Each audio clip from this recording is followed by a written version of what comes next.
Ryan Garcia, that last fight against... Right, that's all. No, I mean... How would you analyze Devin Haney's performance tonight? Didn't he just run? Oh man, War Room. Listen. There's a good chance many of you won't like what I have to say. But you guys know me. I'ma say it anyway. And that's the Black Two Sugars. First of all, it's the morning after. Block. Listen, thank you all for showing up last night. We got close to 300,000 views last night, and it's 250-some thousand, I think, and counting. Shout out to DAZN War Room for putting on a great presentation with the War Room and ShowBizz Adult. It was a fantastic time. We had a fantastic time. But I am going to criticize the fights. I have no criticism, though, for Teofimo Lopez, just to let you know. This video is mostly about Devin the American Dream Haney and Ryan Garcia and the GOAT, Rolly Romero. Look, let's start with Devin the American Dream Haney, all right? Devin Haney put on arguably the worst performance in 12-round championship history. I'm trying to warm up for a fight where I don't need to be falling asleep. And that's the Black Two Sugars. Look, let me put this in perspective. When you compare the CompuBox numbers between Devin Haney versus Jose Ramirez and Shakur Stevenson versus De Los Santos, there's only a difference of 5 punches landed between those two fights. Take a look. The only difference is 5 punches landed. Devin the American Dream Haney landing 5 punches more than Shakur Stevenson. Other than that, it's damn near the same damn fight. But here's the major difference. Shakur Stevenson was fighting De Los Santos one-handed. So that means, yes, I'm going to say it, that Devin Haney has trumped Shakur Stevenson for the worst or most boring performance in a championship 12-round fight victory.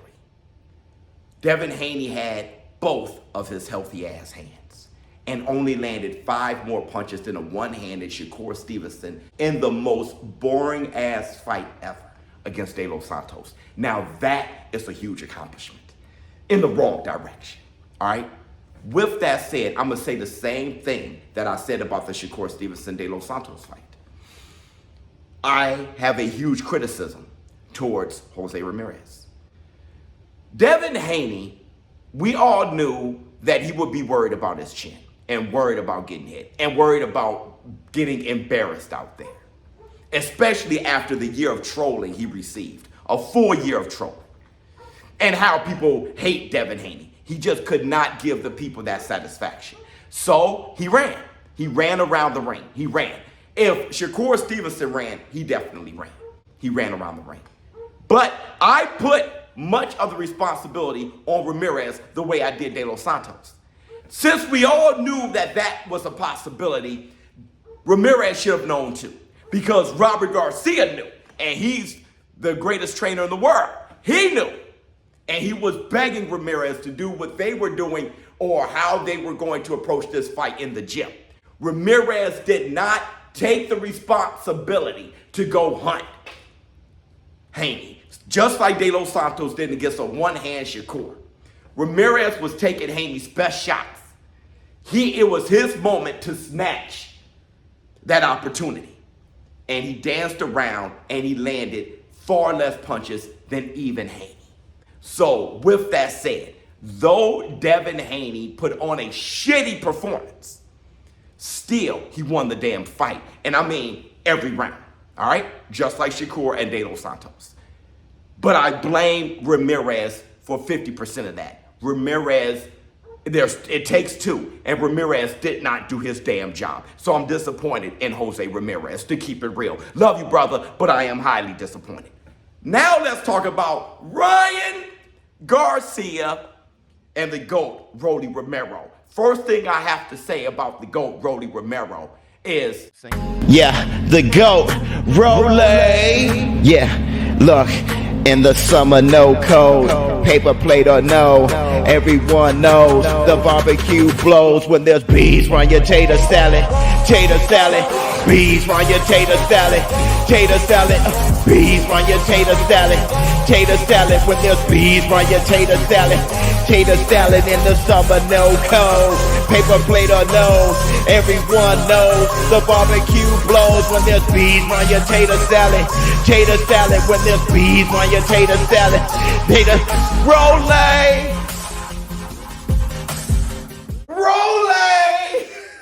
There's bees on your tater salad when there's bees on your tater salad, Rolay.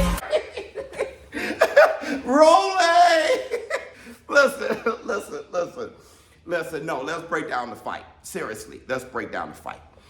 Rolly Romero, I think he implemented a great game plan. But with that said, we have to talk about Ryan Garcia. Listen, and I got a message to the fanboys after this, but listen to this. Just like I talked about Devin Haney, bow and arrow effect, I brought it up all day long because even though Devin Haney was accusing of Ryan Garcia for intentionally taking PEDs to be victorious in their fight, right? I said, well, take the responsibility of what you can do to make the appropriate changes. And I brought up the bow and arrow effect. And we did this all day long. I got one for Ryan Garcia. Ryan Garcia, I've been begging you for years, bruh, to not lean back and put those hands out like this here. Now that worked, all right? That worked when you were taller and you were a lightweight. And I said as soon as he moves up, remember I said that? I'm not saying that Luke Campbell is going to knock out Ryan Garcia, though he really can. I'm saying that Ryan Garcia won't be a lightweight forever. He's extremely young at that size. And if he doesn't make that change, that adjustment, when he moves up, he's going to be getting hit with flush shots by bigger men, and they're going to put Ryan Garcia on his seat. I said as soon as Ryan Garcia moves up and somebody can reach him, that is not going to work out. Luke Campbell was the first one to do it. Listen, Ryan Garcia, you cannot crank that soldier boy. When I do that soldier boy, I lean to the left and crank that thing now. I'm jocking on your crank that soldier. Now I mean you. Crank that soldier. Now I mean you. Crank that soldier. Now I mean. I promise you, Ryan Garcia, take the responsibility, all right, to not crank that soldier boy. Put that in your head, brother. Now, if you acknowledge the fact that you've been cranking that soldier boy, and that's a bad look, then the war room, we're going to just say good shit. I did the same thing with Devin the American Dream Haney. Many people saw the interview with Devin Haney and said, ShowBizz, why didn't you bring up the bow and arrow effect? Why? Because we brought it up all year, and Devin Haney, you saw him putting out videos, and Bill Haney himself saying that the bow and arrow effect, right? So you've heard a lot of people talk about it. You've heard ShowBizz, he go on there and talk about it. You've heard Floyd, you've heard everyone talk about the bow and arrow. And all those things, and he made that correction. He was letting us know that he was gonna make that correction. So why bring it up? So right, if you think, hey man, you know, I don't have to stop cranking that soldier boy, the war room gonna troll you. The war room is going to troll you, all right? But if you acknowledge that that's a bad, and I think Ryan Garcia is going to acknowledge that. Now, Rolly Romero didn't just win because he dropped him. After Rolly Romero dropped him because Ryan Garcia cranked that soldier boy, when Ryan Garcia got up, he didn't want to drop the bag. Just like Devin Haney didn't want to drop the bag. He didn't want to get embarrassed. So he didn't take any risk after that. Shooting the jab, not taking much risk, throwing one punch at a time, not throwing a bunch of combinations. And in doing so, Rolly Romero was able to control the rest of that fight, okay? 115, 112, sound about right for me, all right? Rolly Romero said himself that he knew Ryan Garcia. I know Makes everything no sense. about you. Do you? I truly do. And in looking back at the GOAT, obviously he did. Let me show you how he just completely knew how to deal with Ryan Garcia. One, he kept that right hand up right here to protect that left hook. And with his front hand, he kept it out just like that to protect him from the right hand. So he either protected himself like this, threw some feints, stomped him, jab low, and protected himself just like this. You know, he'll hop back because he's the GOAT. He'll either do that or he'll take that lead hand away and make Ryan Garcia throw the right and he'll roll it. So all he had to do was worry about this and the straight right. He was getting hit with the jab all night, but he didn't care about that. It was up to Ryan Garcia to throw combinations, to take risks, to throw a variety of punches like uppercuts, overhand rights, right? A left to the body. He didn't do any of those things. Maybe a jab, jab. No right hand to the body. None of those things. He was just pot shotting. So all Rolly had to do after dropping Ryan Garcia and, must I say, intimidating Ryan Garcia. After that intimidation factor, he only had to worry about the left hook, which he was mostly comfortable with, and just making sure he avoided a right hand just in case. After that, he had it completely controlled. He did know Ryan Garcia.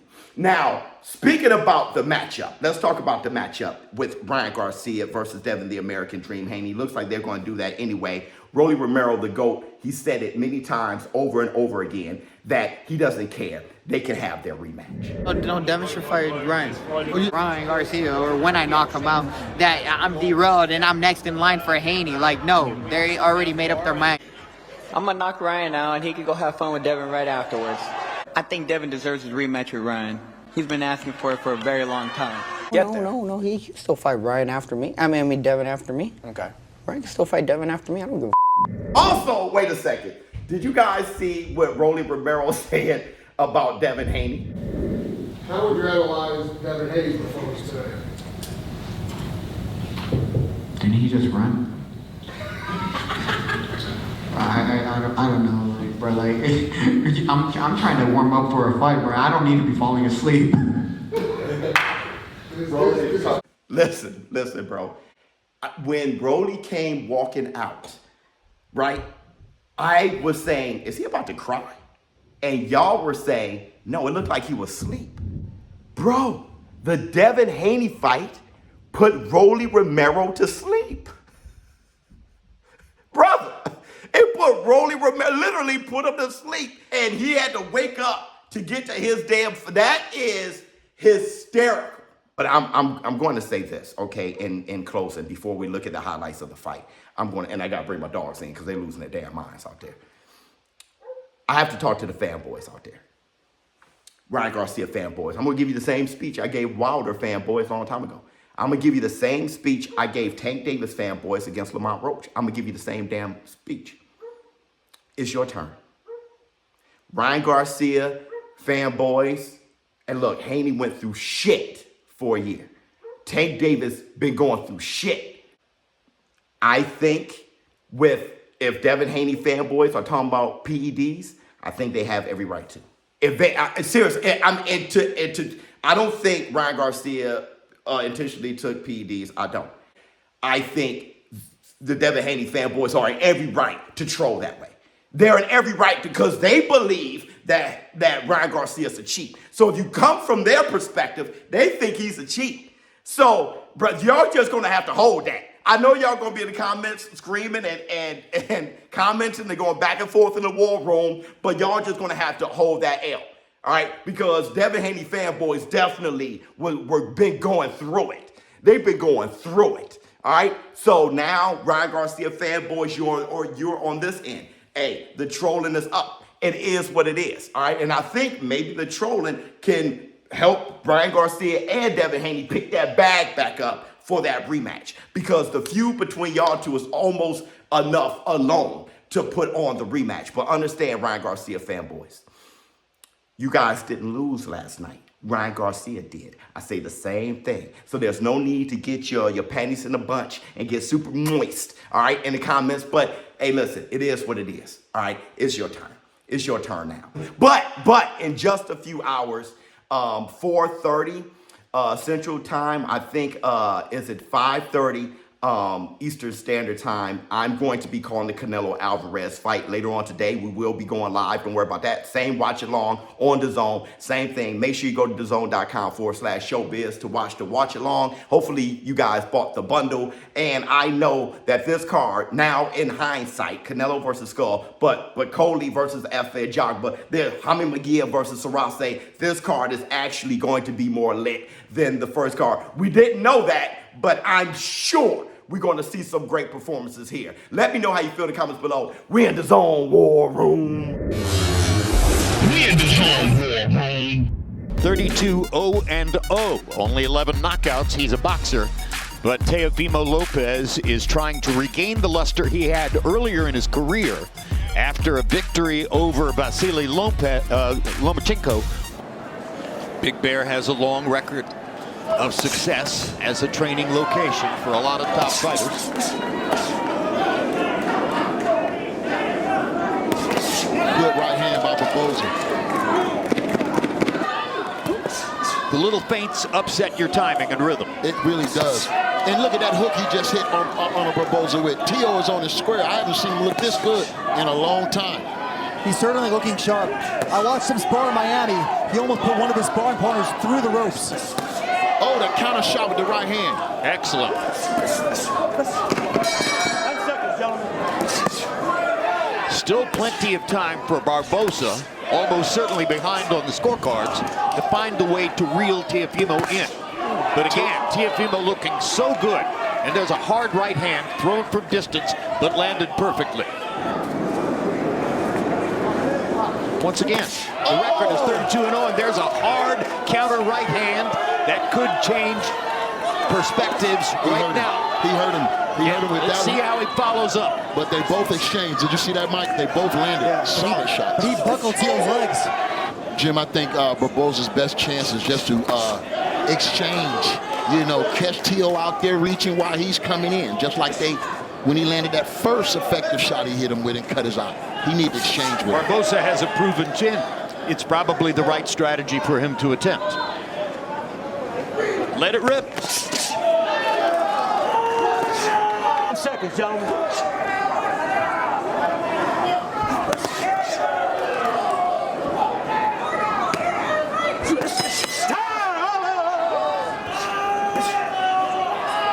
I think one of the best things Tio's doing tonight is that he's not staying in there too long. He's getting in and he's getting right out. But he has swaggering confidence as he goes through the round. He knows that he's probably well ahead in the fight. He's landing the shots he wants to land. He's going to walk away with a decision win, and that's fine. Arnold Barbosa is a tough out. I'm the best. I'm the best. Time. David Sutherland has it 118-110. All three to the winner by unanimous decision. And still, ring and WBO Junior welterweight champion of the world, Teofimo the Takeover Lopez. Between Devin Haney and Jose Ramirez. Haney's record 31-0-0.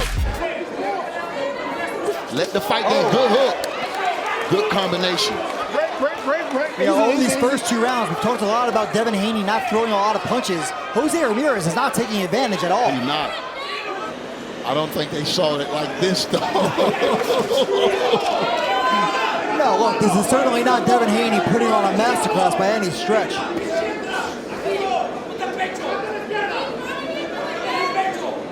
Moments ago, you saw a perfect demonstration of Devin Haney's extremely fast hands with the left on the right, but he missed both punches. He didn't land one. Relax. All they got to do is relax. Fight relax. That's it. Ramirez now with a little cut under his left eye, probably from that jab.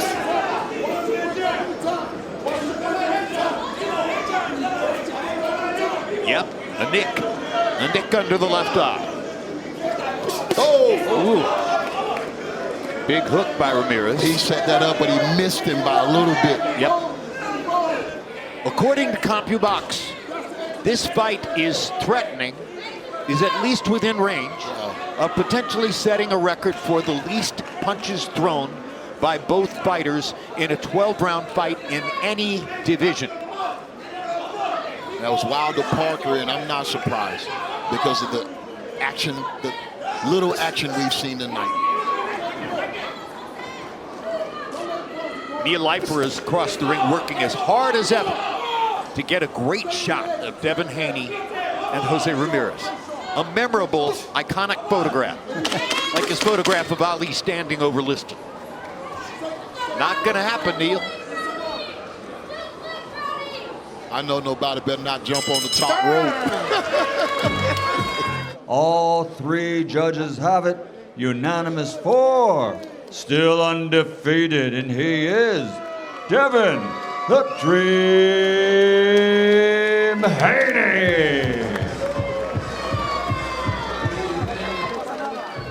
Favor of Garcia. They both weighed in at 146. There's a 2-inch reach gap in favor of Garcia.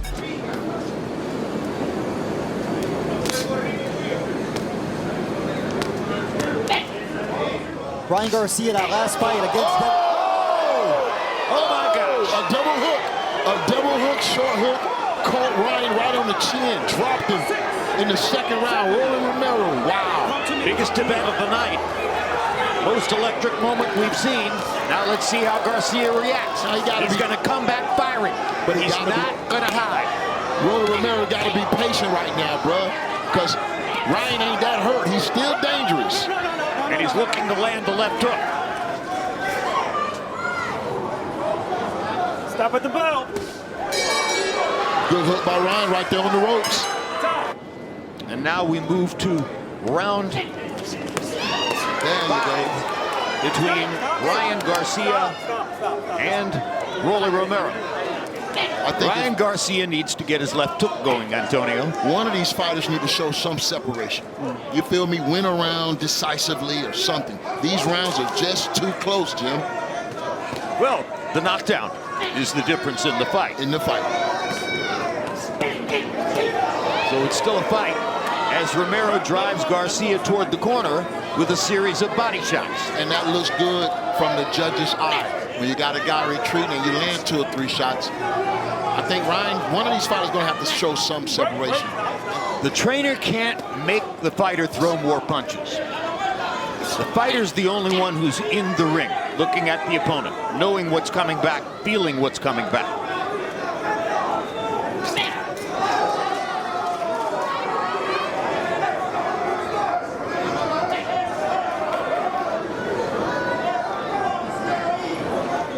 Good body shot. Cop, you're really good remembering Judah Baldemir and the stuff that went on there. Didn't really put up the resistance I was looking for, but still young, man. Like I say, we don't know the results of this fight. Stop at the bell, gentlemen.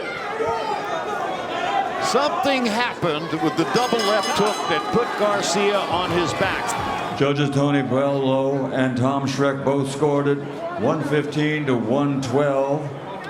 Velasco Roldan has it 118 to 109. The winner by unanimous decision, Rolando Roldan.